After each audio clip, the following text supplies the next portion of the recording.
I don't disagree with the regenerative movement. I think it absolutely has a place, but I also don't think it's the standard by which everything has to be measured. Industrial scale scares a lot of people when we talk about the math, but I would also like to let people understand that how else do we feed 330 million people, let alone all the exports the U.S. has? I mean, just look at what's happened with inflation in the last 18 months. What's the food prices done? They've gone crazy.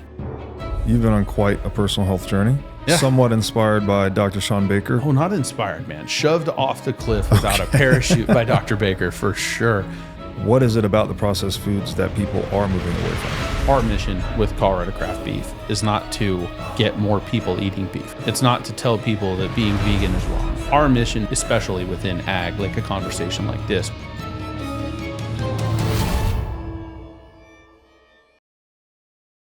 Welcome to the What is Money Show, a podcast about wisdom, intelligence, and meaning. If this is your first time listening, I strongly recommend you go through the first 9 episodes, which are my series with Michael Saylor that lay much of the groundwork for the concepts we explore on this show. Thousands of people have told me that this is the best podcast series they've ever heard and that it was instrumental to their understanding of money and Bitcoin. So if you're looking to start a deep dive into the nature of money, I think the best place you can start is episode 1 of this show. Now, a little bit about this show and how it makes money. The WiM podcast is 100% sponsor-based. I strive to be selective about the sponsors I work with and only partner with those that showcase values that align with the values expressed on this show, such as freedom, education, and self-sovereignty. So I'll do a few ad reads right here at the top of the show, then a few in the middle, and I hope you'll take the time to listen to them, as these are hand-selected sponsors, and I think you'll like what they have to offer. Have you ever wanted to start a business in the Bitcoin space? If so, then the Wolf Startup Accelerator could be for you. Wolf is the first startup accelerator dedicated exclusively to businesses developing in the Bitcoin Lightning Network. 4 times each year, Wolf brings teams from around the world to New York City to work with like-minded entrepreneurs, pushing the boundaries of what's possible with Bitcoin and Lightning. The program is designed to help early-stage companies achieve product-market fit, develop their brand, secure early-stage funding, and grow businesses that fuel the global adoption of Bitcoin. Go to wolfnyc.com to learn more or apply today. Again, that's Wolf, WOLFNYC.com. Okay, so you are a man that's very knowledgeable about agriculture. I like to think so.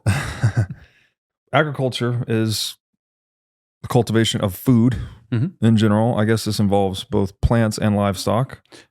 Kind of. It's generally the cultivation of something that society needs. Okay. So even if you look at the timber industry, okay, the timber industry is in agriculture. Okay. Fisheries are in agriculture. Right. Like even the crab fisheries, like up in Dutch Harbor, that's regulated by the USDA. Gotcha. Or the Dungeness crab fishery in Oregon, regulated by the USDA. So the timber, even that we're not eating, is still agriculture. Yep. Okay. It's production of a commodity for consumption by society. Got it. Whatever that may be. Cotton, of course. We're not eating cotton. Yeah. But something just like that. Got it. Very cool. And then why is this so important? I mean, I guess it's literally us harvesting things from the earth to make our lives better. So what is it about agriculture that drives the world? It was the first conversion we had as a society from a hunter-gatherer society to a society with central population spots. That's what agriculture drove. Previous to that, you had to follow the buffalo herds. You had to do any number of different things because you didn't have a chance to grow and store nutrition.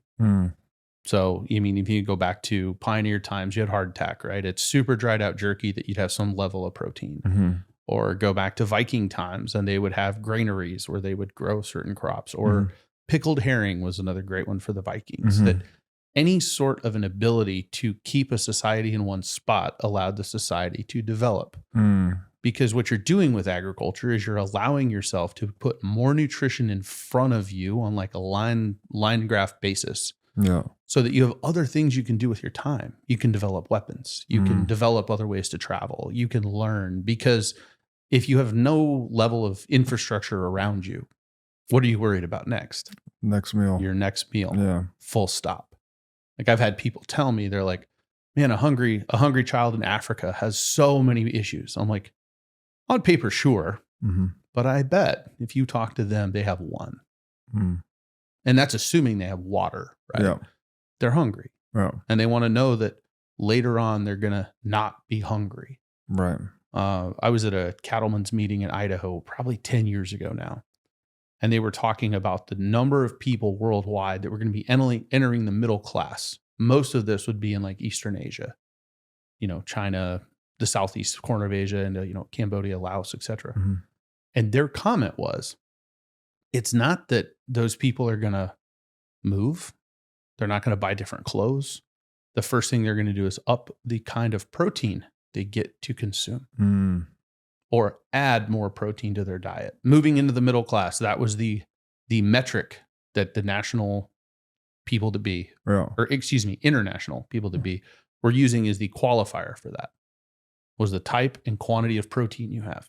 Yeah, makes sense. I mean, it's energy, right? This is how we harness energy. And if we spend most of the hours of our day concerned about how we're going to obtain the next unit of food energy, then we don't have much time left over to do other things, right? Mm-hmm. So what you're talking about or describing here is the initiation of economics in a way, right? That you're actually starting the division of labor. Once you can commoditize food and make it predictable, make it shelf stable, I guess is another thing as you're describing with the jerky and other types of food.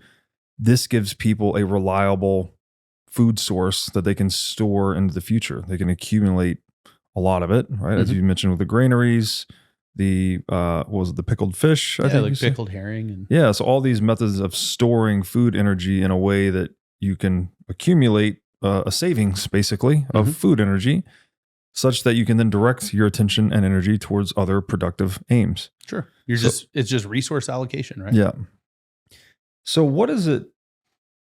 We hear these terms now that there's industrial agriculture, and there's recently been a movement back towards regenerative agriculture, which I assume regenerative agriculture is really just what agriculture was 100 plus years ago, whereas what we talk about when we say industrialized agriculture is more of the mechanized, machine-driven, chemical-driven process, perhaps. How do we delineate between these two types of agriculture? It's a very interesting question. So I am in full support of agriculture as a whole. Mm-hmm. We have people to feed. As an agricultural industry person, I've dedicated my career to nourishing other folks. Mm-hmm. And we do that at scale. The first thing to understand for a lot of folks that are not engaged in agriculture is most Americans are at least 2 generations removed from the farm. That's a long time. Mm-hmm. You don't even have a grandpa now that remembers working on a farm. So a lot of people, depending on the math, in the US, 1 to 2% of people are involved in production agriculture. And that's from somebody that has 10 pigs to somebody that owns a 1 million head hog operation in Iowa. Mm-hmm. 1 to 2%. And that depends on how you do the math, because that could include the attorneys, it could include the bankers. Mm-hmm. We know that their boots aren't dirty. Mm-hmm. There's a little different level of the math. So first and foremost, the thing to understand is if we look at that 2-generation gap, we've went from 20 or 30% of the population being involved in ag to 1 or 2% of the population, and we still have to feed the people. And by the way, the population curve is significantly different than it was 2 generations ago. So if we get that on the table first, and then you say industrial ag versus regenerative. Regenerative has a definition that if we went and Googled it, would have 5 or 10 different definitions, and anybody that claims regenerative would likely disagree with some or all of every definition. I think the best description of regenerative agriculture, Joe Rogan's talked about it many, many times, is Will Harris's video. Will Harris from White Oak Pastures has a video on his YouTube where they have water running off their farm in Georgia, and the neighbor has water running off their farm in Georgia, and the water is completely different colors because of what Will has been able to do with root regeneration and soil conservation. It's incredible.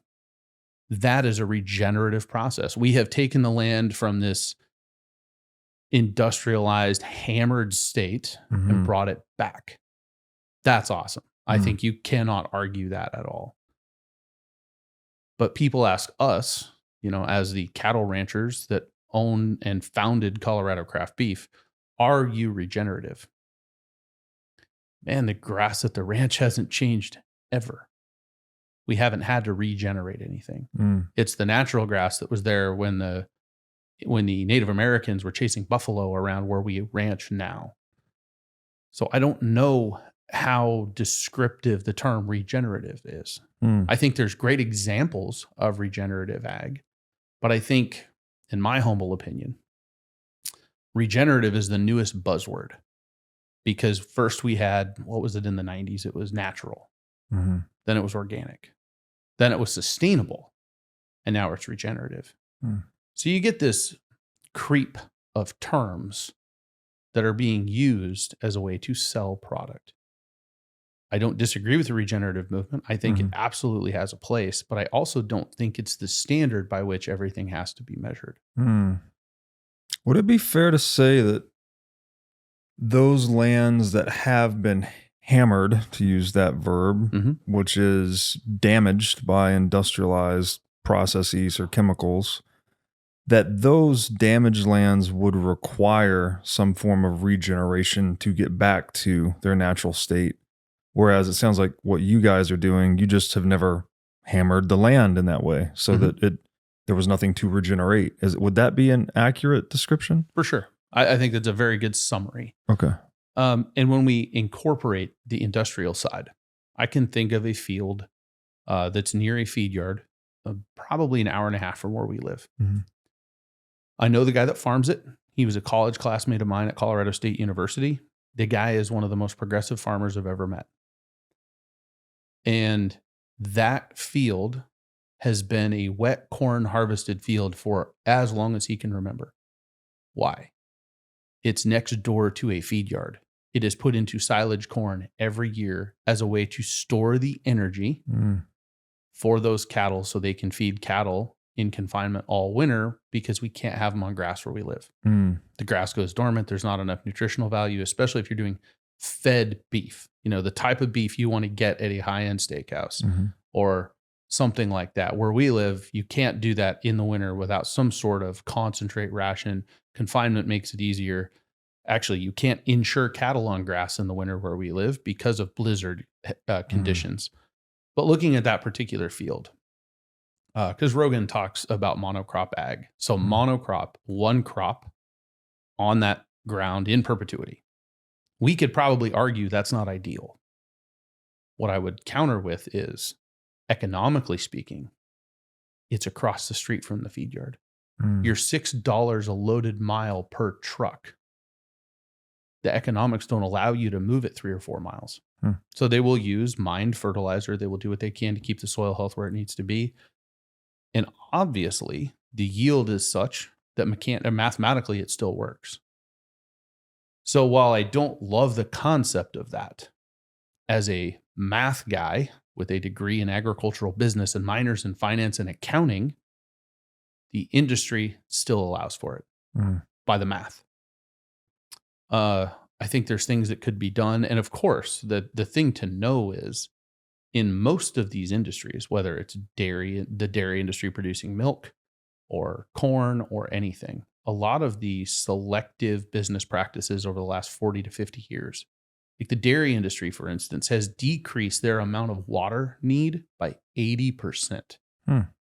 Nobody talks about that. Nobody talks about the trend we have. How is that? How did they do that? With genetics on the cows, with different cleanup practices, with water maintenance levels. There is a lot of really great trends in the ag industry if you look at the data. So when we say industrial, we are talking large scale operations. We're also talking a lot of stuff. Nothing we do is at large scale. Like, we are a vertically integrated cattle operation. We have a ranch. We have our own feed yard. We have our own harvest facility, very uncommon. Our harvest facility is going to harvest 1,500 cows a year. It's not that many. Where I think the largest commercial cattle harvest facility is in Alberta, and it does 11,000 a day. Wow. Or I think the largest one in the States currently is around 6,000 a day, and there's a couple of those. Last I heard, they have one that's 8,000 a day. They want to build in Rapid City, South Dakota, but I don't believe that project's going to happen. So in industrial scale scares a lot of people when we talk about the math. But I would also like to let people understand that how else do we feed 330 million people, let alone all the exports the U.S. has to ship product overseas? So this isn't necessarily like a black or white dichotomy, right? That you can have elements of regenerative agricultural practice in industrial and vice versa, right? I mean, even regenerative agriculturalists are using some forms of tools and machinery, presumably. I mean, I guess there's a gradient, right? You could be more regenerative or less regenerative. Yeah. And so... And it's going to be region specific. Right. Not even state specific, not even county specific. It's what can you do here versus there. Right. Yeah, you were describing that the rainfall was different over this 6 mile stretch of... So from the west side of my father-in-law's place, which is not our place, we live on the east side of the family ranch with our own spot. From the west side of my father-in-law's place to our place is approximately 6 miles. In 2 summers ago, we had a big rain event come across the ranch. We had 5 inches on the far west side of the ranch. We had 3 inches of rain in the middle, and we had 1 inch at my house. And we don't have irrigation. Everything we do is based on Mother Nature and the rain we have when cattle are on grass. How do you not have to do something a little different? And mind you, our annual rainfall where we live is about 11 inches. So that one spot got 5 inches overnight. We got 1. So 10% of our annual rainfall in one day. And for any, for all rhyme and reason, it probably blew 30 miles an hour the next day and evaporated off half of it. But we also live in sand. So now you have to think about soil type. We live in sand, similar to the beach sand, a quarter mile from here. We can get 3 inches of rain and there's no puddles the next day. It just runs straight into the ground. Where I'm from Eastern Oregon originally, if we got 3 inches of rain, man, we'd be underwater for a week. So in 4 miles from our ranch is hard-packed, heavy ground that you could graze on year-round because the soil type is different. So when somebody says this is a regenerative practice, most of the time, sure, it probably is. It may not be functional for someone else. It may not be functional on both sides of your property. Right. Like Will at White Oak Pastures. We've exchanged emails. I have a ton of respect for what that guy's done. It's really cool. And the ag tourism he has at his facility, inviting people in and engaging them with agriculture is outstanding. However, what he does at his place, I can't do at my place. Right. He gets 66 inches of rain a year. We get 11. For him, rain is a problem, or water is a problem. You have to exit it off the property so you're not in the swamp. I'm on exactly the other side of that coin saying, man, if I could get 5 or 6 more inches, that'd be crazy. So we could both be raising cattle. Right. The conversation's still going to be different. So, I mean, I guess the overarching aim of agriculture is to increase yield per unit of land, right? That you're trying to increase the amount of food energy you're producing per unit of land under production, I guess. That practice could be industrialized or could be regenerative or somewhere in between. The risk or threat of industrialization sounds like maybe it hammers the land as we described. So you could degrade the soil, you could poison the water. I'm not sure what all industrial processes could cause harm to the land. Oh man, and then the list is massive. And then regenerative would be, had that harm occurred, you could go back to this more natural approach to agriculture. My familiarity with regenerative agriculture was visiting the farm at Okefenokee. And I've heard great things about them. It looks amazing. I mean, they're just rotating The way it seemed like an orchestra in a way. It's like they would let the pigs go and, root up the thorny, whatever it was, blackberries, I think. Mm-hmm. They would just sort of root it out, and that would also till the soil. Then they would rotate the pigs to another plot. They would go in behind the pigs and plant something else now that the soil had been tilled effectively by the pigs. And it would seem to be this kind of dance. They were just moving the plants and animals around accordingly to not rely so much on machines and chemicals and just let the animals kind of do the work, plants and animals do the work for them. Mm-hmm. And so that seemed to me to be just traditional agriculture, like pre-industrial age agriculture. Mm-hmm. And so that technique can allow us to recover quote unquote hammered land that's been under industrial production. But industrial production doesn't necessarily have to hammer the land, as I'm hearing you describe. Yep. So what I would in a perfect world love to get the agricultural community talking about. Industrial ag, in my opinion, is something that the general population assumes is maximizing production. How much product can we get per acre, full stop? Mm-hmm. And if we can get 5 more units, we don't care if it costs too much. More units is better. Right. I disagree with that 100%. We should not be maximizing production of anything. We should be optimizing. We should be putting the best choice of feed and weather inputs and soil inputs into whatever you're producing to get the appropriate amount of return of food energy, like we talked at the beginning, for the least amount of input. Right. That's economics. Absolutely. Yeah. So a great example of that is in our beef company. We are not a cow-calf operator. We've never claimed to be a cow-calf operator. What does that mean, cow-calf? We don't have mother cows. Okay. Our ranch has never been set up for it. In the history of the family, there's only been like 2 times there were mother cows, and that's because there was a drought nearby. Mm-hmm. So we source calves from other ranches for Colorado craft beef. We dictate health protocols. We know what those cattle are going to be when they come in.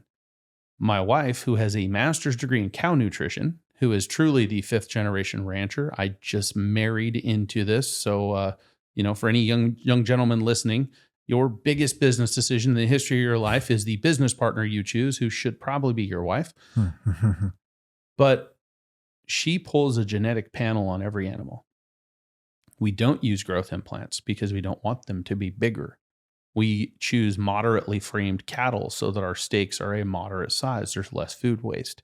We know that they're going to finish at a certain time because those genetic tests tell us how long are they going to feed, what are they going to grade, which is the marbling scores, how are they going to gain, which is how many pounds per day they gain. Do they have a higher propensity for that? Mm-hmm. So that we aren't independently inspecting these animals saying, oh, they're ready for harvest now. We have scientific data behind it so that we're pulling cattle earlier than we typically would. We're minimizing days on feed so we get the best possible beef with the least amount of inputs. I don't think a lot of that kind of stuff happens in industrial ag strictly because you can't.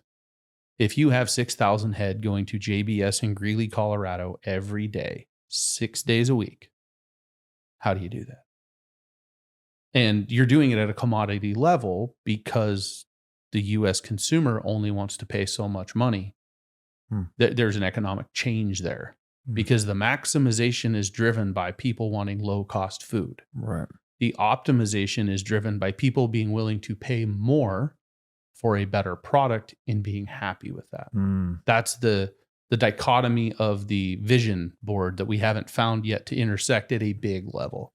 Is this also related to when you say optimization, you are optimizing for long run returns on the land? Mm-hmm. Like, because you could obviously push it really hard and maximize output for a few years, but you might exhaust the soil or something, or maybe you're polluting to increase yields or whatever it may be.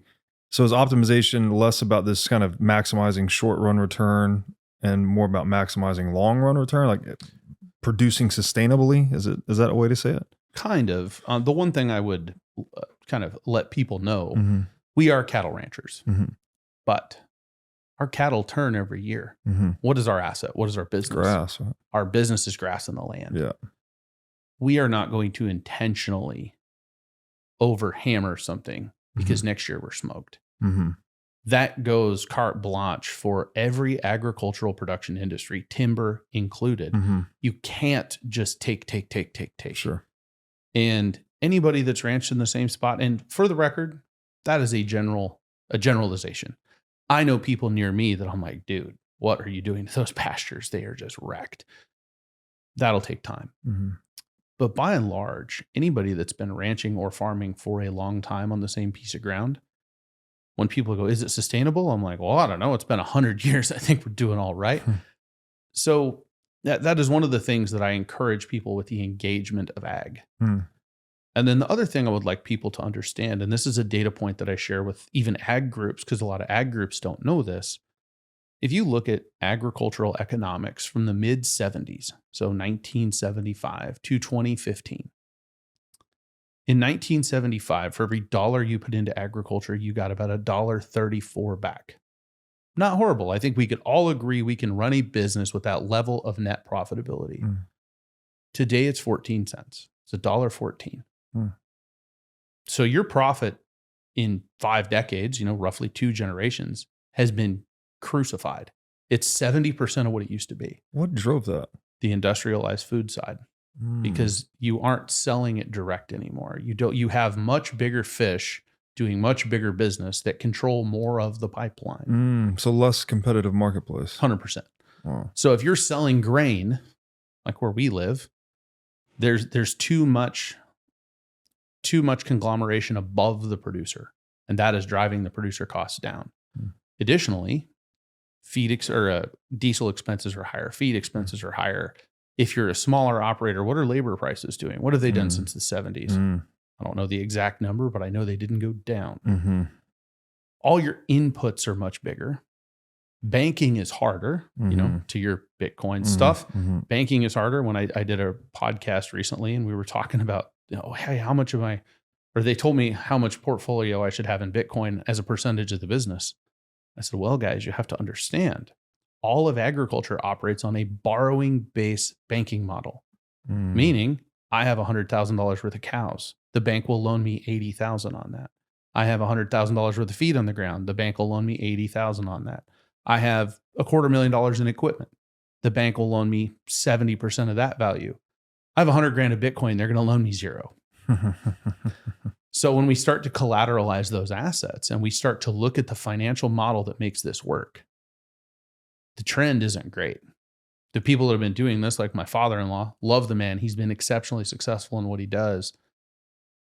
His outlook is not optimistic. He's watched this 34 to 14 because he took over the family ranch in 1976. So now you think about how all those things play in, while most of agriculture hears the public just dropping bombs on them every day. The optimism isn't there. And that's the hard part for a lot of people to see is, oh, this is bad, and this is bad, and this is bad. But they're doing it with a full belly, not worried about where their next meal comes from because of ag. Right. Yeah, that is something we take for granted in the West, right? That we have a lot of food security, which is not the case worldwide. It does prick my ears up when you describe that change from 1975 to 2015, because we went off the gold standard in 1971. Obviously, the price increases you mentioned had to do with the printing of money to some extent. There's no question about that. Sure. To what extent is maybe arguable. And then that's a whole other show, right? Yeah. And then also all of the laws that come into place to favor larger operations. When you print money, obviously the lobbying power of larger organizations goes up.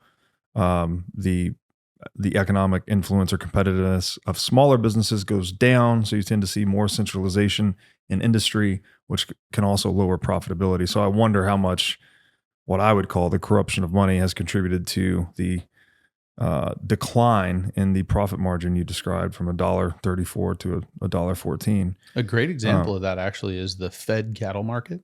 So JBS, or one of the big four, wants to buy cattle. Selling cattle to them is very hard to do. Selling cattle to them one load at a time is nearly impossible because they don't want to deal with that small level stuff. So you have to be at a certain scale to even play in that system. Gotcha. So the market keeps you forced out. But what's really cool to watch in just the last 5 years, with COVID and everybody seeing how shaky the food system was, the amount of equity and investment going into agriculture and ag tech is unbelievable.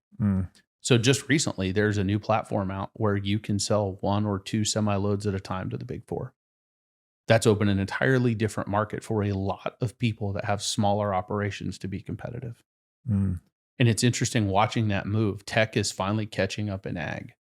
And it's giving I would say, more progressive producers opportunities should they want to chase them. And it's the first time in my career, 20 years since I graduated college, that I see that actually playing down the chain to the smaller producers like myself. Yeah, it's I guess digital tech is putting many competitors on a level playing field in terms of information symmetry, right? That you can everyone's buying and selling on the same platforms and things like that. Price discovery. Price discovery is more accurate. Yeah, that's fascinating. The farm at Okefenokee is a revolutionary new regenerative agricultural community. It features an 8,000 tree olive orchard, which they use to make their own olive oil, as well as a very large pecan orchard. All the animals on the farm are heritage animals, with some varieties over 100 years old and others thousands of years old. Fresh eggs are produced daily by the farm's chickens. Also, there are over 1,000 beehives that pollinate the over 200 heirloom fruits and vegetables and provide honey to all the residents. The farm makes its own molasses, unrefined sugar, herbs, and spices. The farm also features an herbal apothecary and a commercial kitchen. These are just a few reasons why the farm is the healthiest place on earth. To learn more about the healthiest place on earth, go to okefarm.com and use discount code BREEDLOVE for $21,000 off custom cabin pricing. Again, to learn more about the farm at Okefenokee, go to okefarm.com and be sure to tell them I sent you. Forget multivitamins and other supplements. Animal organs are the most nutrient-dense foods on the planet. You can get 100 times more nutrients from organs than you can from muscle meats. But the problem with eating organs is that they are difficult to find in stores, they are difficult to prepare, and even when they are prepared well, they often don't taste great. Thankfully, Heart and Soil Supplements has made consuming organ meats so much easier by providing powderized organs in capsule form. Organ meats include everything your body needs to thrive: vitamins, minerals, peptides, proteins, and growth factors. This is why organ meats were the most prized foods for our ancestors. Fortunately for us, Heart and Soil makes these treasured foods easily accessible. So go to heartandsoil.co today and use discount code BREEDLOVE to get started on your journey to optimal health and vitality. Again, that's heartandsoil.co, discount code BREEDLOVE. You talked offline the amount, this goes to food security, I suppose, because in the West, we spend a much smaller percentage of our disposable income on food as compared to places in the developing world. Could you talk about that? What are those percentages and how does that relate to our sense of food security versus the sense of food security in foreign developing nations? Yeah. So the general math is in the US, disposable income or percent of income spent on food is somewhere between 8 and 10%. I always use 9% because that's pretty easy math. I can do that average in my head. I've got friends that have lived in South Korea. I've got friends that live in Portugal. I mean, in South Korea, it was somewhere near 50%. That's an incredible number. Europe can be very expensive as well, just on a cost basis. I mean, production is lower in those regions. You have to import everything. It's obviously a supply demand. So if you want, US beef is the gold standard around the world. You want a good steak, you get US beef. South Korea is no exception. A buddy of mine sent me pricing over there, and it's, double everything we would see here. Wow. And he's like, dude, to get lower quality. Yeah. Wow. Yeah, it's commodity based stuff. It's not aged. It's nothing special. Yeah. I mean, it's healthy. It's well fed. It's well processed. It's safe. Yeah. But man, it's if you're paying $60 for a ribeye here, you're gonna know. Yeah. You're paying $60 for a ribeye in South Korea. You're just happy you have it. So when we try to parse those percentages back, because I mean, if we tell everybody, I mean, just look at what's happened with inflation in the last, 18 months. What's the food prices done? They've gone crazy. Mm-hmm. People are not happy. I don't know the updated percentages. I'm sure they're up, but it hasn't doubled. Mm. So if we want everything to be regenerative, we want everything to be from small farms, we want no industrialized anything, we have to be ready to pay for it. Right. Because the sheer economics of it. I mean, a great example, we talked about the big four.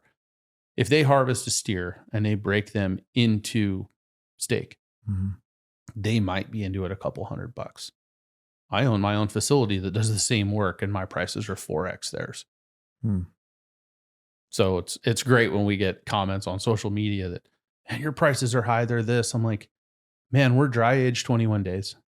We can tell you everything you want to know. We ship it straight to your door. Mm-hmm.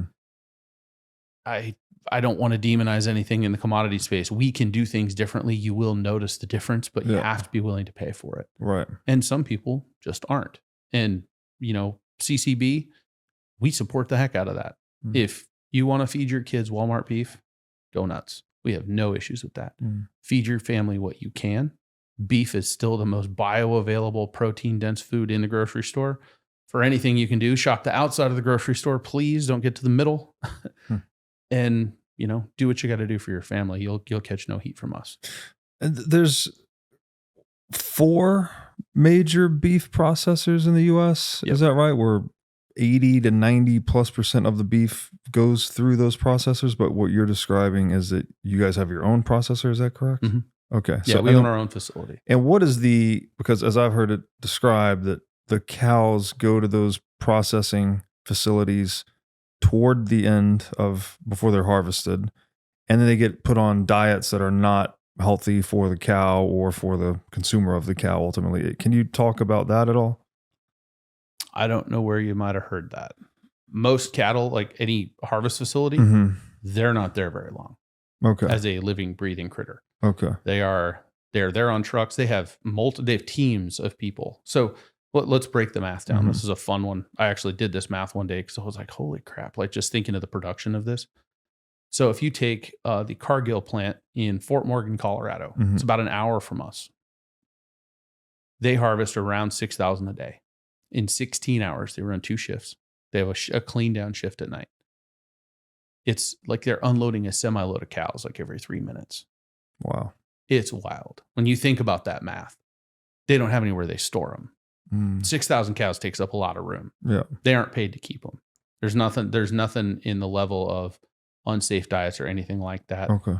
USDA does pre-ambulatory inspections at all USDA harvest facilities, mine included. If you're going to harvest them, they're looking at them. Do they walk well? Do they have any unsightly blemishes? Do they have anything they won't let you harvest? Do they have access to water? That's a huge one, because if they don't have access to water, it can actually cause some issues within the carcass that'll cause what's called a dark cutter, which means the meat doesn't cut right. Massive discounts for the harvester at that point. So I've never seen a harvest facility that cattle are kept at. I've never seen anything to do with a weird diet. I will tell you, those USDA inspectors are on the ball. And if there's something they don't like, they have zero problem hammering you. Gotcha. Which is great. It should be that. Yeah. I mean, I encourage that. There's a couple facilities, like if you ever see a harvest facility and you're like, man, there's cows like right there, this Jeff guy's wrong. There's about 4 facilities in the US that are literally across the street from a feed yard, that they walk them across the road and then harvest them. So if you see that, that is almost certainly what's happening. Gotcha. No, that's good feedback. Maybe I misheard that or misquoted it. No, that's cool. You talked about engaging the public about agriculture rather than educating them. And there does seem to be this general move away from processed foods, right? That's almost become a bad term in a way. You talk about processed foods, processed sugars, et cetera. Now, people aren't all moving the same direction, right? Some people are moving toward, veganism, or some people are moving toward carnivore, right? Or other things in between. So they're just running away from the middle of the grocery store, yes, as fast as they can. So what is that then? Is this separate from industrial agriculture? Like, where do we delineate processed foods? What is the problem with processed foods? And how is that separate from just industrialized agriculture in general? What I would say is, our mission with Colorado Craft Beef is not to get more people eating beef. Mm-hmm. It's not to tell people that being vegan is wrong. Mm-hmm. Our mission is, especially within ag, like a conversation like this, we've talked about a lot of different sectors, right? We're not just like, hey, buy our beef, it's the only way to go. Mm-hmm. Our conversation is about getting people to think through the process of agriculture, what it takes. If you're a vegan and you're in Seattle and it's December and you think you're doing the environment a service by eating your avocados, man, where were those avocados grown? Like, let's think through it. And not in a way of like, I think a lot of people in agriculture, even if you go to the agriculture meetings, we're going to educate the customer and it looks like they're carrying a stick. Mm-hmm. We definitely don't want that vibe. Like, hey guys, let's think about it. A great example. I had a customer call us when the Ukraine was invaded, or when all this stuff popped off, however we want to describe it. And she's been a customer for a long time. Shout out Amanda. I don't know if you listen to Robert's podcast, but, and she said, Jeff, are we going to have food shortages in the US? And I said, I would say no. She said, man, the Ukraine makes a lot of food. I said, they certainly do. I said, I'm not saying we won't have impact, but the Ukraine manufactures about 90% of the wheat that goes out through the Black Sea and through the Mediterranean to Africa.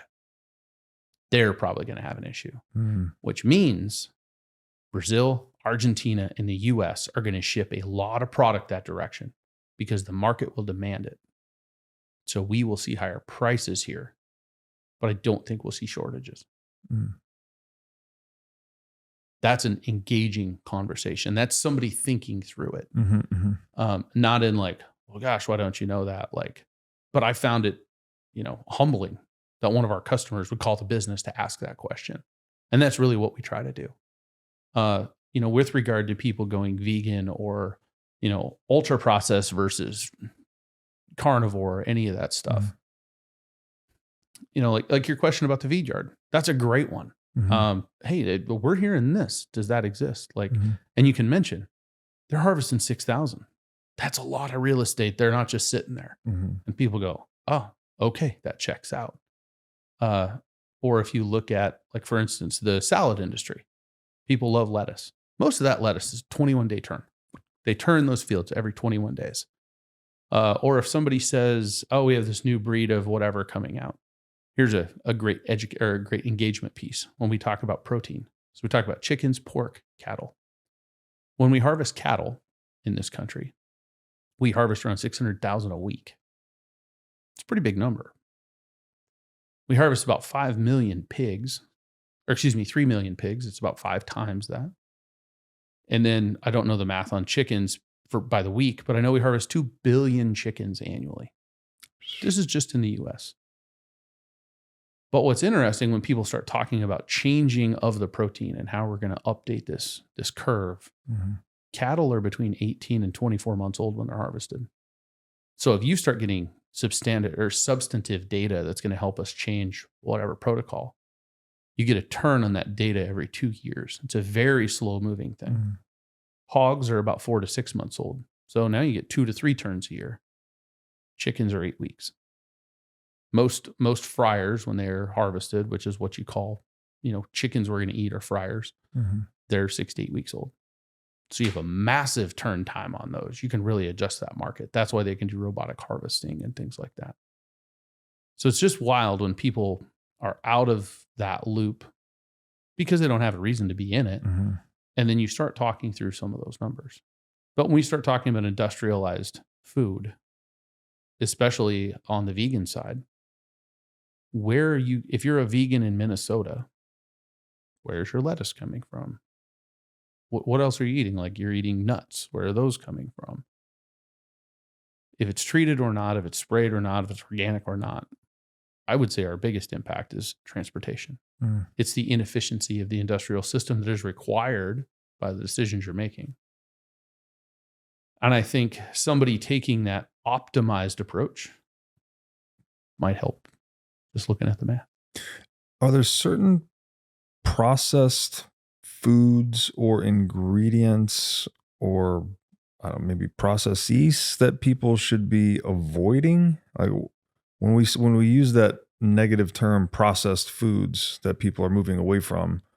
What is it about the processed foods that people are moving away from? Is it specific ingredients or like I think the seed oil thing is huge. seed oils? Okay. Seed oils is huge. We're seeing a big push on that. Yeah. And with some of our partners in the beef company, they're in the supplement space. So I don't know if I know. Sorry to interrupt, but go ahead. Canola oil, rapeseed oil, and canola and rapeseed are the same. Oh, they're the same. Okay. Soy, like what? Soy oil is the biggest one. What are the negative seed oils in that category of people moving away from seed oils? The one that I don't know about is peanut oil. Okay. Because peanuts technically grow on the ground. A lot of people don't know that. Yeah. I don't know if that one counts or not. But a big one is just anybody saying vegetable oil or mixed vegetable oil. That's always a cop out. Soybean oil is the most common. Mm-hmm. I mean, soybean oil is traded as a commodity. There is a full market just for soybean crush plants. Mm-hmm. And a lot of that is because they're extracting the oil and then they're taking the leftover protein and things like that. And that's hog feed. That's why it's so common in Iowa and Illinois. That's where it all lives.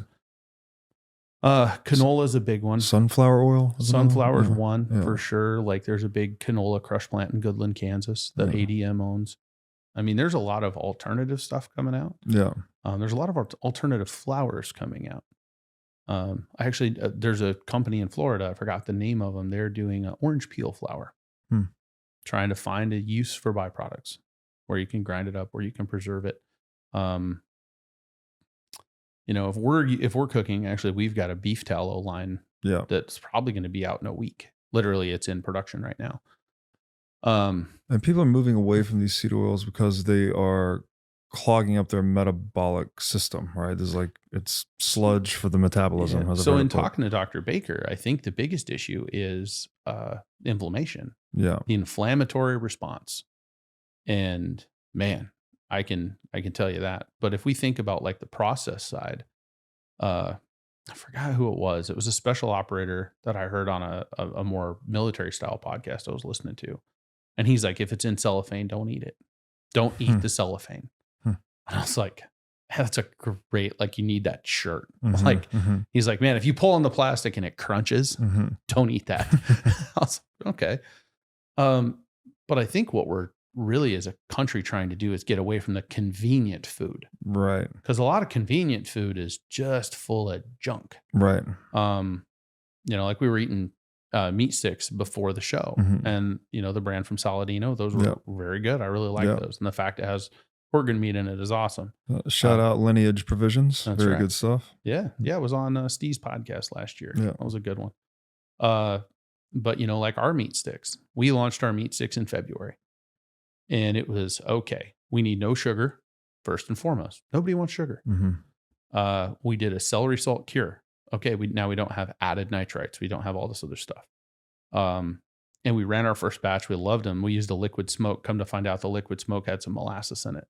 So when we tested nutritionals, it was 1 gram of protein, 1 gram of sugar. We nuked that. We took that, swapped it for something else. That's a liquid smoke. There's literally hickory smoke flavor and water. And on that ready to eat side, we've got almost no questions about antibiotics, growth hormones, anything. So it's very interesting that people are buying one thing or buying the other. They want a nutritious snack and they want to be able to read the ingredient list.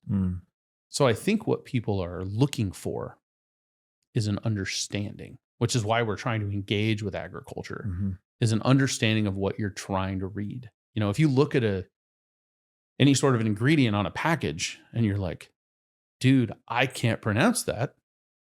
I think the simple response now to most people is pass. Yeah. If I have to ask, I'm out. Yeah. And that's been a really cool trend to see.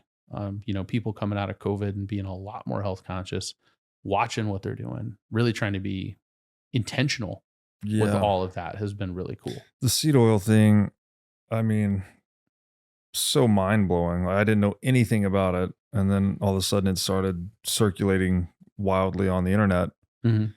And when you start looking into the foods that have seed oils, it's almost every food with a label.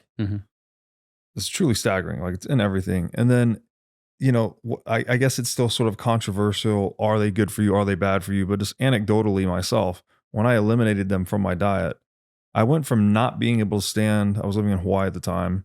I could stand sunlight for like 30 minutes or so, and then I would need to put on some block or get out of the sun. Sure. After 6 months of no seed oils, I was surfing in the Hawaiian sun for hours and had like no problems. No factor. I was just bronze, like I didn't burn. That was a big deal. Like, Sure. And I can't attribute that to anything else other than eliminating seed oils. Yeah. And a lot of people have shared similar stories. So I saw somebody say they went full carnivore and no longer need sunblock. Yeah. And I don't have that problem. I'm almost all carnivore. And the first day I went out fixing fence at the ranch this spring, the top of my head burned, son of a bitch. So, but I think a lot of it comes down to like individual metabolism and individual health and making more good decisions than bad. Yes. Speaking of, you've been on quite a personal health journey. Yeah. Somewhat inspired by Dr. Sean Baker, who was here on the show recently. Oh, not inspired, man. Shoved off the cliff without a parachute by Dr. Baker for sure. Yeah, so we founded the beef company in 2017. I think Dr. Baker was one of the first guys we started working with. All we've ever done is send a guy steak. Yeah. Just a solid dude. That's all he eats. And do you know Dr. Fit and Fab, Jamie Seaman? I'm not sure. Shout out to Dr. Jamie. She's a great lady. She had an event with Redmond Real Salt in Omaha, and this was mid-February 2020. So things were just about to just fall apart with COVID. And we showed up, and I'd known Dr. Baker and talked to him on the phone a bunch of times, and I was 315 pounds. Wow. And he's actually got the before and after. If you can find it, his Instagram is so active. It's pretty tough. But he looked at me like halfway through, and we were standing with Danny Vega and Brandon Scott was there. There was a bunch of us hanging out. And he goes, "Hey man, have you tried carnivore?" I was like, "Nah, man, been busy." Emma was like 6 weeks old, our oldest. And I was like, "Dude, we just had the baby." And he goes, "Okay." And I fed him excuse after excuse for like 20 minutes. And he looks at me and he goes, "Hey man." I go, "Yeah. You own a beef company. What excuse could you possibly have?" And I was like, "Yeah, I got nothing. I've been in sales a long time, and that one I cannot hit that one back." And we finished the event, and the next morning we're driving home from Omaha, and we're about 30 minutes outside of Omaha, headed home, and we get tagged in Instagram. Picture of me and Dr. Baker. "Hey, Jeff's going carnivore for 90 days. Just sends it. Full send. And I was like, my wife looked at me. She goes, "What are you going to do?" And I was like, "I don't think I have a choice, right?" I will be roasted in the court of public opinion. And luckily for me, Emma had been born right around Thanksgiving. And I remember holding her in the hospital, and I was 37. And as I've stated, I'm a math guy. Mm-hmm. Well, the trend isn't great. I'm like 315. I'm like, man, I want to be 55 when she's 18. This isn't looking good. And I had already like, okay, I'm going to change some stuff. I got to figure it out. And then Dr. Baker just, never so subtly threw me off the cliff. And that started my journey into carnivore. And that year I lost about 40 pounds. Got down like 270, 280. Just by sheerly eating meat. That was 12 months, just meat? I was probably 6 months straight carnivore. Yeah. I was in private equity at the time. Yeah. So, you're constantly traveling. I tried my very best and did pretty good. And then Dr. Baker introduced me to a guy that was my health coach. And so all through 21, I held off the weight and played the yo-yo game, trying to be good, but not really being intentional with my decisions. And in early 22, I was approaching my 40th birthday. My 40th birthday was September of 22.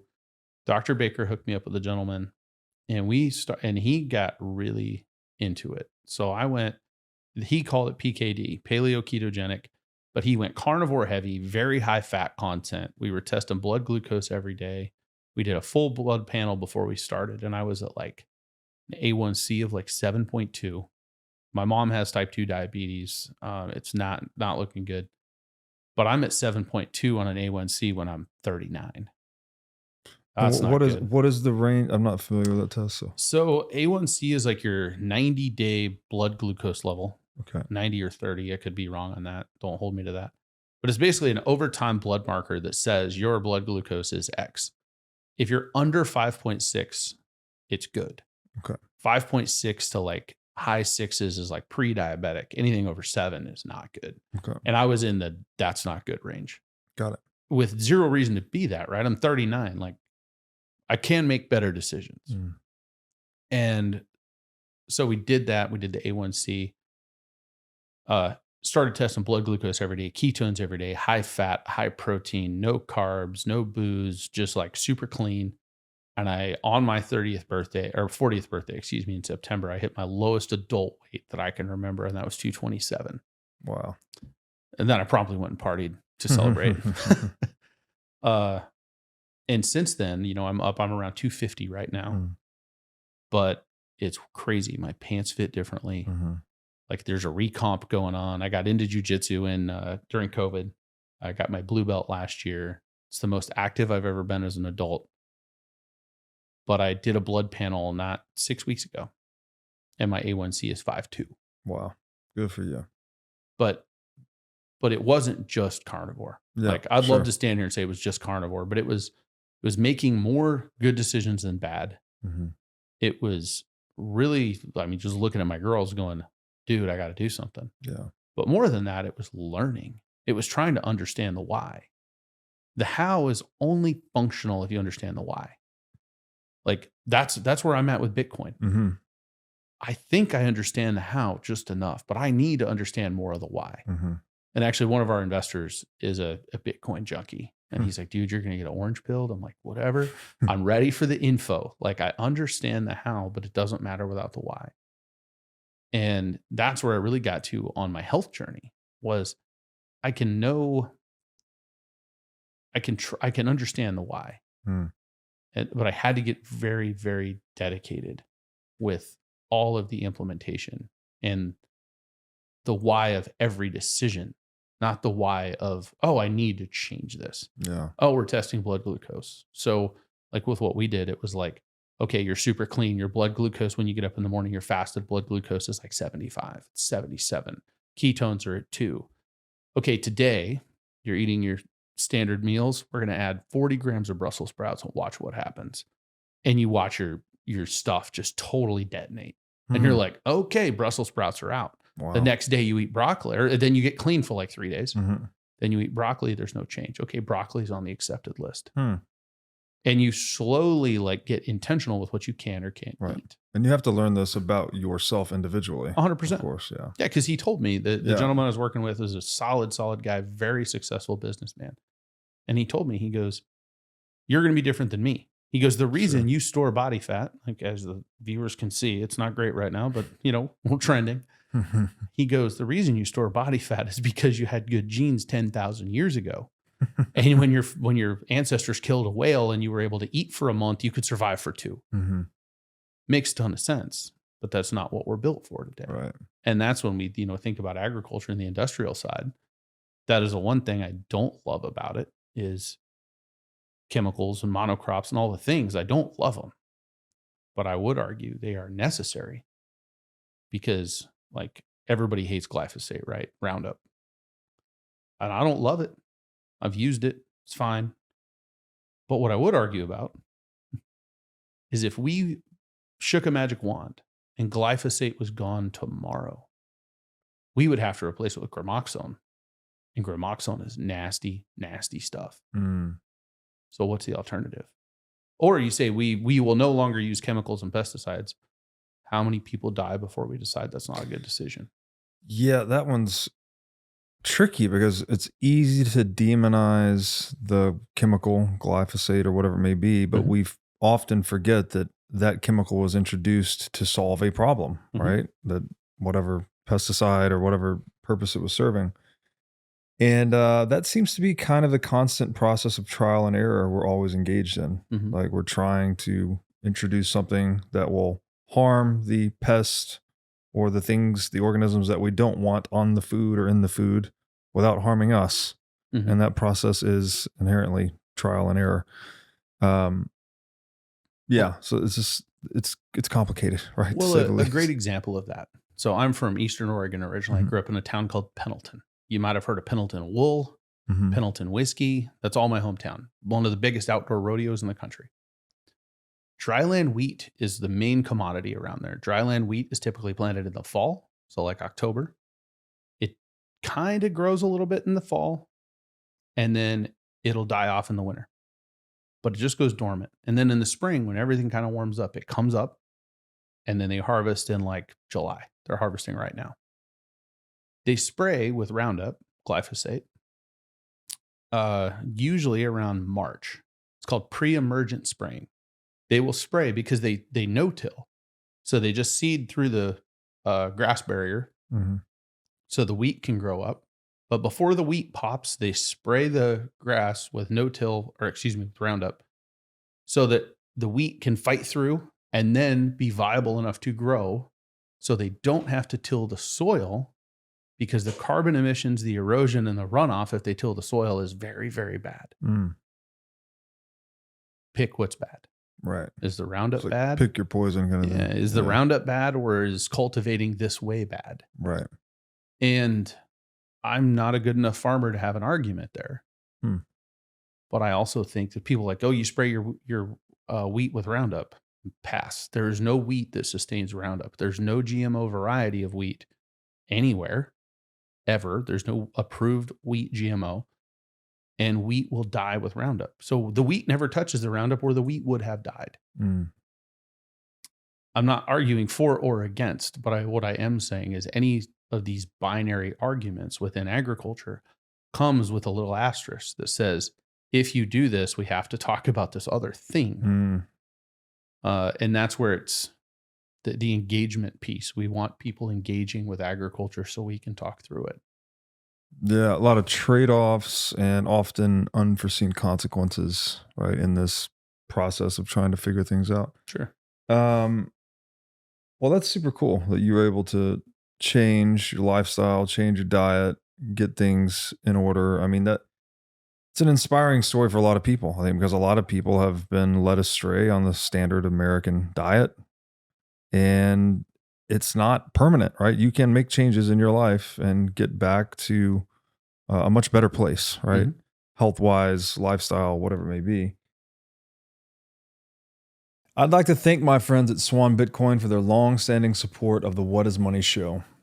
Swan's mission is to help millions of people get into Bitcoin, so they built the best solution to set up recurring Bitcoin buys and automatic withdrawals into cold storage. With the Swan app, it takes just 2 minutes to sign up and start buying Bitcoin. If you're a new customer, you get $10 in free Bitcoin for signing up, and the first $10,000 of Bitcoin you buy incurs 0 fees. If you're an existing Swan customer, then the next $10,000 of Bitcoin you buy now incurs 0 fees. So if you love to recommend Bitcoin to friends and family, then Swan is the best place to start. So go to swanbitcoin.com/breedlove to get started today. Again, that's swanbitcoin.com/breedlove. Are you sick of being robbed by politicians through inflation and endless money printing? If so, you need to be at Bitcoin 2024 in Nashville, Tennessee on July 25th through 27th. As the largest Bitcoin and Fintech conference in the world, Bitcoin 2024 stands as a beacon of monetary freedom, a glimmer of hope amongst a darkening macroeconomic backdrop. Top speakers, companies, and thought leaders from across the industry will convene in Nashville to look ahead to the next year and beyond.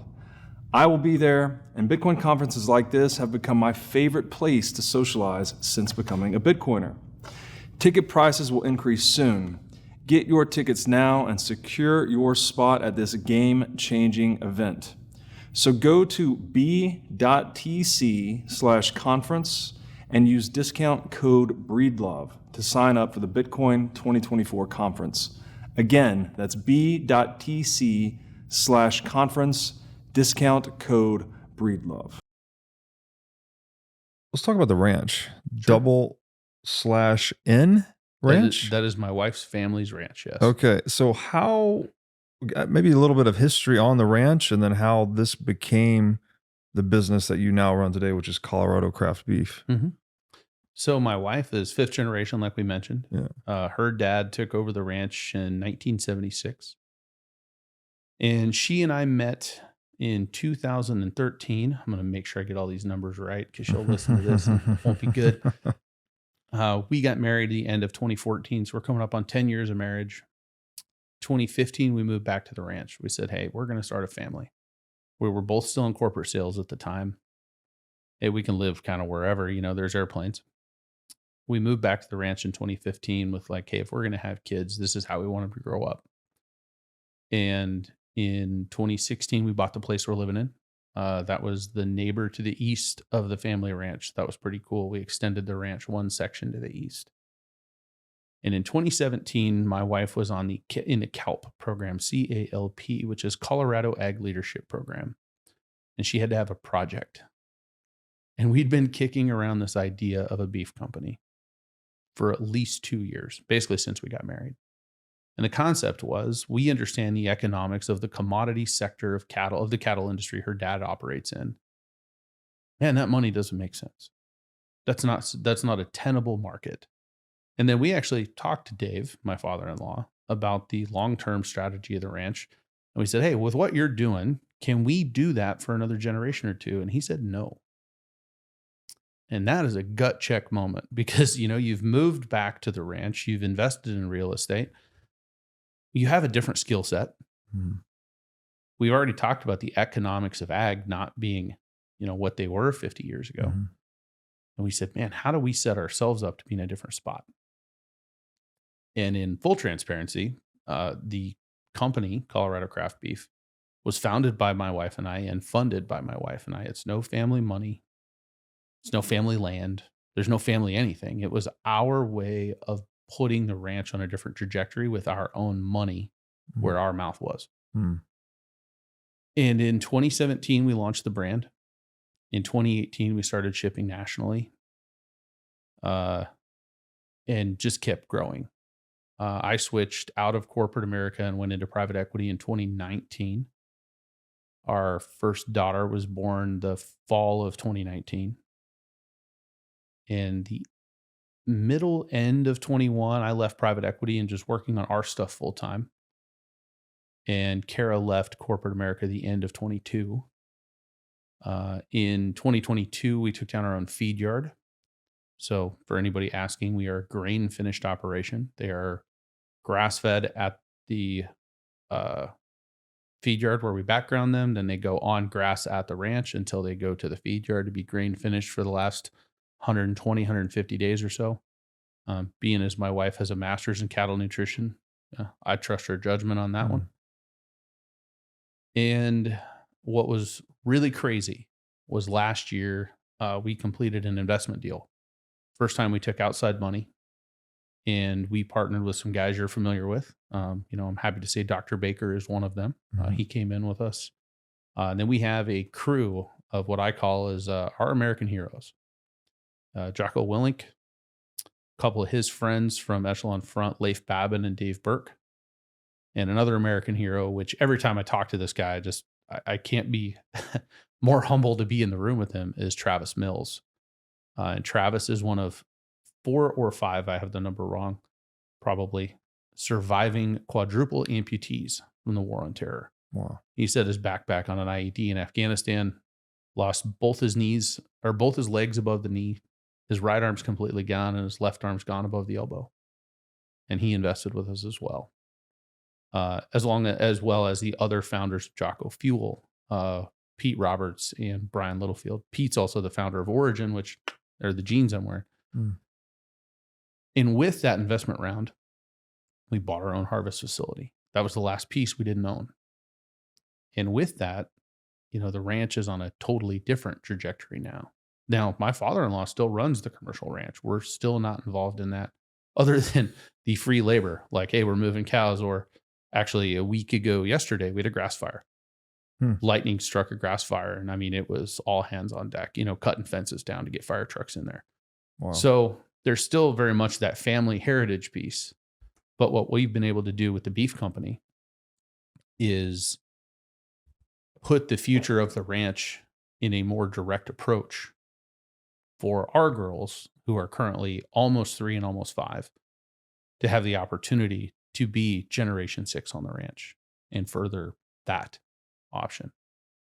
And that's where Bitcoin comes in, because I think there's an opportunity for some different investment strategies other than just owning cows. Although I would say cows are probably as safe an investment as Bitcoin, as long as we don't have extra cash in the bank. I think Bitcoin's a little more scarce than cows, but cows are more delicious. So There's that. Yeah. That's super cool. You mentioned earlier, like the how and the why, and just to share my perspective on kind of the how and why of Bitcoin. The how is actually very complicated, right? You need to talk about game theory and economics and computer science and monetary history and psychology, all these different fields to kind of get your head around how Bitcoin is Bitcoin. But the why, I think, is very simple.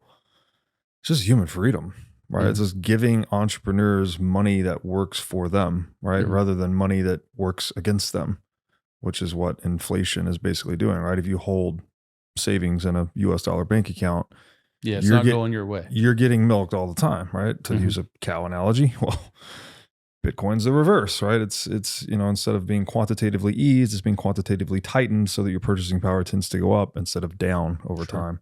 And so that works, I think, for basically every entrepreneur on earth, including farmers. Now, I understand the leverage point you brought up, where you need to hold assets on your balance sheet that you can take loans against. And Bitcoin is not ideal for that, actually, because it's very volatile and whatnot. But in time, there's many people that think it could become the pristine form of collateral, because it's very easy to transfer, very trivial to self-custody. What's that going to take of the central banking system before they admit that? What kind of a detonation do we have to have? It won't even be an admission. It will just be a function of the market. I think as Bitcoin grows to a larger market capitalization, it'll have less volatility. Therefore, it'll be easier to borrow against. It'll be more functional as collateral, basically. So maybe that's it. Maybe it's just a waiting game for you guys. But I just wanted to offer that up because you brought up kind of the how and why. Dude, and the Bitcoin thing is fascinating to me. Yeah. Because, I mean, if you look at the ag space, it's like, oh, you have tractors, you have cows, you have this, you have that. Those are all crazy volatile as well. Like one asset goes offline. Like, for instance, you have 1,000 head of fat cattle, and the local plant goes offline. They kill 6,000 a day. Now there's a 42,000 head a week oversupply. Wow. That's what happened with COVID when the plants got slowed down. And mind you, this is some great. I'd love to hear your take on this. So I mentioned we harvest around 600,000 cows a week in the U.S. The lowest harvest number during COVID was around 450,000 for a week. So it's not quite 30%. The market fell completely on its face. It dropped probably 60% overnight. And because everybody's like, we shut down the plants. I'm like, no, we didn't shut them down. We had a 30% shortfall. Yeah. Because what they did is they slowed the chains down that run the facilities. Yeah. But that 30% shortfall created, like, I don't remember the exact numbers, but I know like fat cattle, which are the harvested cattle, went from $1.50 to like 80 cents. So the economic impact, if you want to talk, oh, the bank doesn't loan on this because of volatility. I'm like, or I believe it was right after that, there was a harvest facility in Garden City, Kansas that burned down. Dropped the market by like 35 cents overnight. I would argue, I mean, and I don't know a lot of the history of Bitcoin. I've seen some of the charts, and I've had a lot of guys orange pill me. But it's interesting to think through. If somebody says, well, cows are less volatile than Bitcoin, I'm like, I don't know, man. In 4 years, I can show you a few massive market disruptions. Yeah.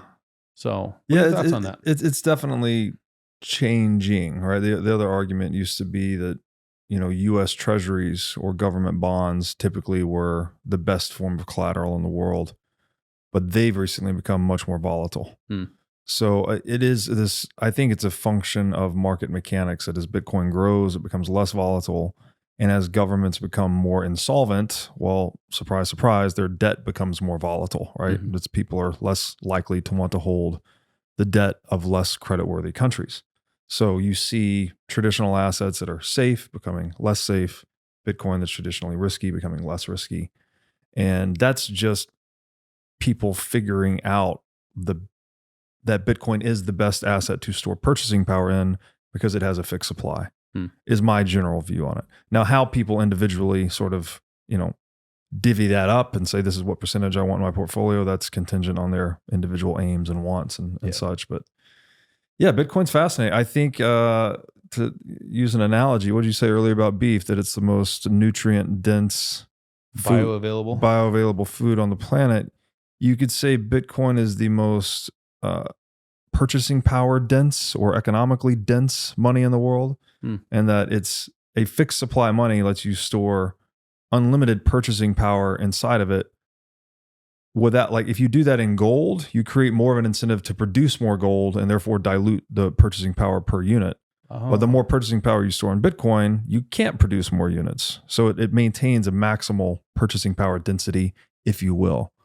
And so you could say something like Bitcoin is the beef of money. And you just put that on a shirt. Good for you. Does the body good. Good sir, I think I've kept you long enough. Do you have any parting words? And if not, could you please let people know where they can find you on the internet? Sure. I mean, the only parting word is, go find your why. If you're trying to buy beef a certain way, if you're trying to be a vegan, no hate here. I still think, actually, there's a dude at our gym that is a vegan and in our jiu-jitsu gym, and he is a savage. And I said, dude, if you ate a steak, think how good you could do. And he goes, bro, if you ate a salad, think how much faster you could move. Like, it's all with love, find your why, understand it. Don't make assumptions. Yeah. And if you ever, want to question anything in ag, feel free to reach out to your local producers. I would argue that most of them would welcome you to their facility. Most of them would want to hear from you.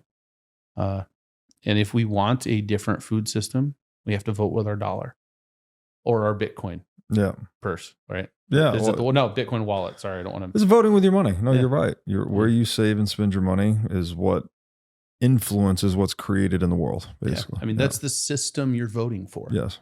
If you want this or that, or if you think Matthews makes a better bow than Solo Cam, buy a Matthews bow. Yeah.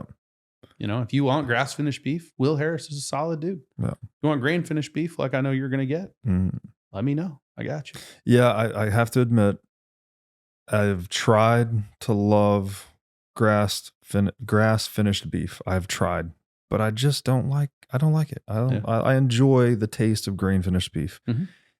And based on the research I've done, which is not extensive per se, but the nutritional difference is not that significant. So I just follow my taste. Yeah. The people I've talked to on the nutritional side, because I'm a money guy. Yeah. I'm a heck of a spreadsheet guy. I'm not a scientist by any means. What I've been told is, omegas are this, omegas are that on beef, and everybody uses that for a talking point. The nutritional people I know say, if you're worried about omegas, eat some fish. Yeah. There you go. And I can get behind that. But, if somebody prefers grass finished, eat that. Yeah. I prefer people be eating beef. Yeah. Whoever's it is. I think so too. And then you can find us at Colorado Craft Beef pretty much everywhere. So all social channels are Colorado Craft Beef or coloradocraftbeef.com. I do recommend joining the mailing list. That is where special drops happen. That is where special events happen. And that is where we run our community, because banking on social media to love ranching for the rest of time is not on our market list. I must also mention that you were so kind to send me a box of Colorado Craft Beef, and it was excellent. Again, I had tried several grass finished producers, and it just wasn't working for me. So it was great to find a grain finished group like yourself, and I'll be ordering more. Yeah. Well, one last shout out. The reason we bought the harvest facility wasn't because we bought a harvest facility. We bought the one we wanted. With the guy that we call our meat nerd now, Mike, who runs the facility, who ran the meat lab when I was in college. I mean, we have found the people that know what to do. And on a grain finish side, it allows us to dry age for 21 days and keep the flavor and get the tenderness. And I don't think you'll be disappointed. Awesome. Jeff, thank you so much. Appreciate it, brother. Thank you. Thanks for watching. If you enjoyed this episode, click here to find more just like it, and here to find our most recent episode. Also, make sure to like this video to help shine light on the corruption of money. And be sure to subscribe to this channel to stay connected.